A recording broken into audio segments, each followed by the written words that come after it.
এবার রেড রোডের বুকে এগিয়ে আসছে নদিয়া জেলার 157 বছরের ঐতিহ্যবাহী শিক্ষা প্রতিষ্ঠান মোরাগাছা হাই স্কুল। স্বয়ং ঈশ্বরচন্দ্র বিদ্যাসাগরের 10 টাকার দান থেকে এই বিদ্যালয়ের যাত্রা শুরু হয় 1868 সালে। শিক্ষার আলো ছড়ানোর এই অগ্রদূত প্রতিষ্ঠান আজও অটুটভাবে আলোকিত করে চলেছে সমাজ ও জাতিকে। নেতৃত্বে Muragacha High School of Nodia.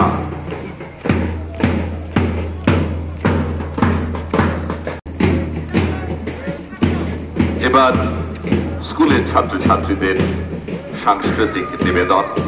একদম প্রথমে সুন্দরবন বালিকা বিদ্যানিকেতন, দক্ষিণ 24 পরগনার কাকদ্বীপ ব্লকের অন্তর্গত এই সুন্দরবন বালিকা বিদ্যানিকেতন 1959 খ্রিস্টাব্দে প্রতিষ্ঠিত।